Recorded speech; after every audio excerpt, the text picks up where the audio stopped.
Привет, друзья! С вами Маша. Рада вас видеть на уроке. Сегодня мы поговорим об очень важной и актуальной для каждого из нас теме, а именно о деньгах.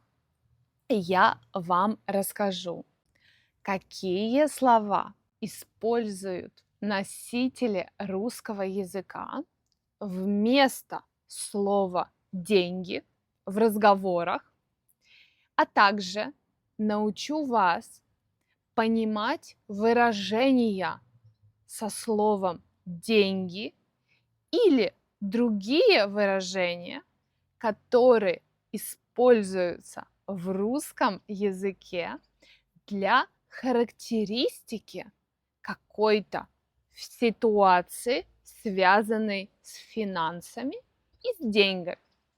Готовы? Вам интересно?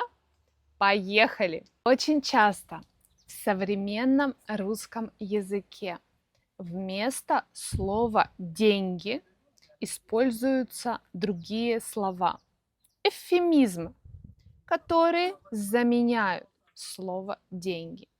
И первое такое слово, которое очень часто используется, это слово «бабки». Например, «давай бабки». «Где бабки?»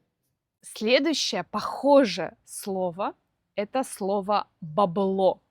Оно больше относится к сленгу, чем бабки.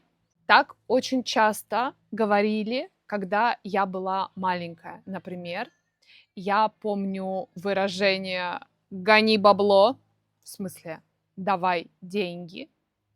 И тоже было такое выражение, которое мы часто использовали, не понимая до конца, что это значит, но так говорили: «Бабло побеждает зло». Следующий синоним слова «деньги» – это слово «лаве», которое лично в моем круге общения использовалось очень мало, но это слово существует, и «лаве» значит «деньги». Следующее слово немножко смешное – это слово «зелень». Почему зелень – это деньги? Потому что после перестройки, после того, как распался Советский Союз, рубль был крайне нестабильным. И для покупок, продажи недвижимости, например, в сделках использовались доллары, которые назывались УЕ, условные единицы. А доллары какого цвета? Зеленого.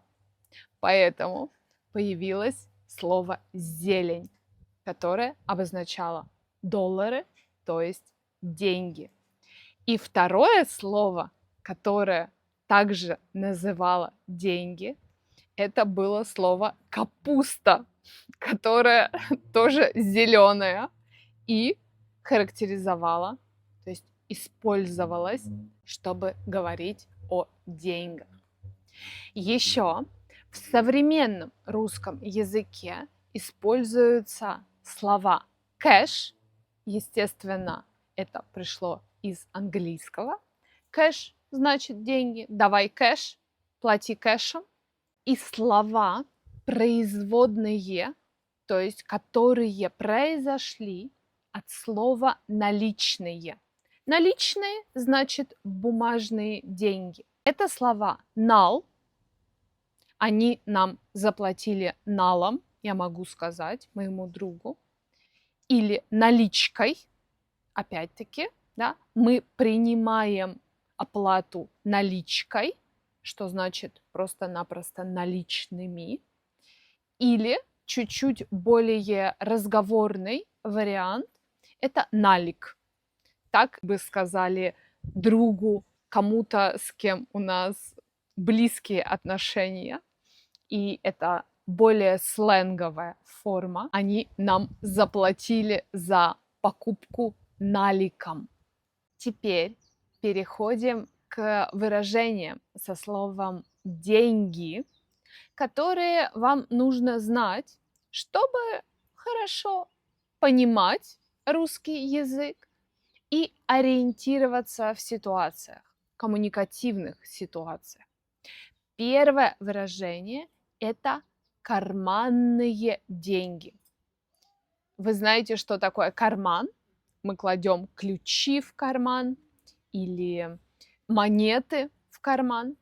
И карманные деньги – это такие небольшие деньги на мелкие расходы, которые обычно родители дают детям, чтобы дети могли себе купить воду, какой-то бутерброд, например, в школе. Следующее выражение: что-то стоит бешеных денег.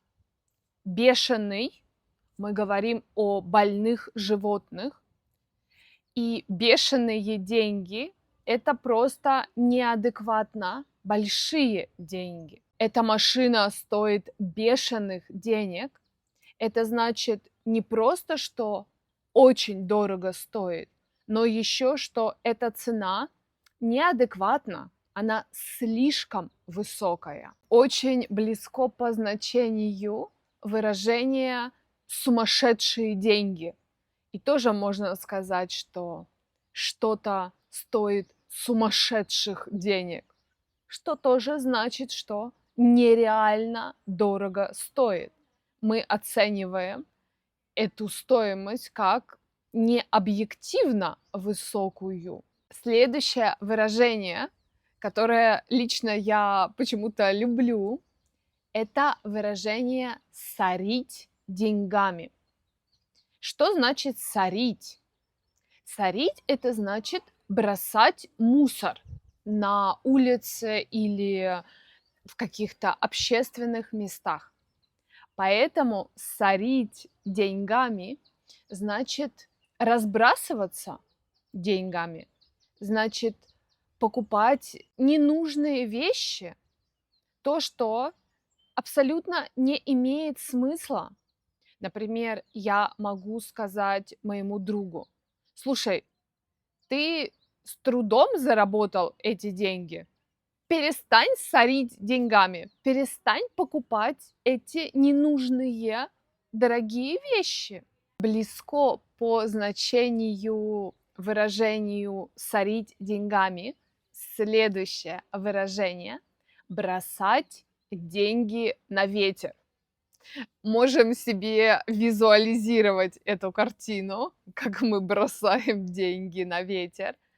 И, естественно, это значит, что делать необдуманные покупки, совершать покупки, которые нам не нужны. Здесь, в отличие от сорить деньгами, акцент именно на покупке ненужных вещей, а в выражении «сорить деньгами» больше акцент на том, что мы покупаем много всего, без чего мы могли бы прекрасно прожить. Я могу сказать подруге: слушай, этот курс, если ты купишь, ты просто выбросишь деньги на ветер. Тебе не нужен этот курс. Следующее выражение – быть при деньгах, что просто-напросто значит быть финансово обеспеченным, иметь деньги. Когда мы так скажем, мы не говорим, что человек богатый, что он реально миллионер. Быть при деньгах – это значит иметь достаточно денег на то, чтобы комфортно жить и иметь чуть-чуть денег про запас. Следующее выражение – деньги вводятся у кого-то, что тоже значит, что человек обеспечен, что он не имеет финансовых проблем, У него есть деньги на то, чтобы купить себе все, что нужно, и есть какие-то деньги в запасе. Но при этом тоже я бы не сказала, что это значит, что человек миллионер, что он такой супер богатый. Нет, это значит обеспеченный человек, у которого достаточно денег на жизнь. Следующее выражение, чуть-чуть другое по смыслу, это выражение «ни за какие деньги не достать» или «ни за какие деньги не купить». Что значит просто, что эта вещь, это что-то очень-очень ценное, можно сказать, бесценное. Например, уважение людей не купишь ни за какие деньги. Теперь для вас, друзья, я приготовила несколько таких разговорных выражений, но мы так говорим, мы используем эти выражения. И первое выражение – это «гони деньги на бочку», что значит «плати быстро» или «отдавай долг какой-то, который был между нами». И это выражение, конечно, разговорное, мы так не скажем шефу или в какой-то формальной ситуации. Так говорим друзьям или людям, которые ниже нас в социальной иерархии. Приведу вам два выражения, которые используются в русском языке как синонимы зарабатывать деньги. И первое выражение – это стричь купоны. Например, он открыл новый бизнес и теперь стрижет купоны вовсю. И второе выражение – это рубить капусту, которое немножко смешное, такое юмористическое, но тоже значит зарабатывать деньги. И тоже можно сказать, что у него новый бизнес, и он умеет рубить капусту. Еще одно слово, которое стоит знать, потому что оно характеризует финансовую ситуацию в России в последние десятилетия. Это слово «олигарх». Очень часто говорят о русских олигархах. И кто такой олигарх? Олигарх – это человек, который рубит очень много капусты. То есть это невероятно богатый человек, который имеет за счет этого невероятно сильного финансового статуса влияние на экономическую и политическую жизнь страны. То есть он влияет на политику государства. И в России есть несколько десятков олигархов, которые влияют на политическую ситуацию. Друзья, пишите, пожалуйста, в комментариях, согласны ли вы с этим выражением, которое я слышала в детстве, что бабло побеждает зло. И если вы знаете кого-то, кто изучает русский язык, то поделитесь, пожалуйста, моими уроками. Это принесет пользу и вам, и мне. До встречи на следующих уроках. Пока!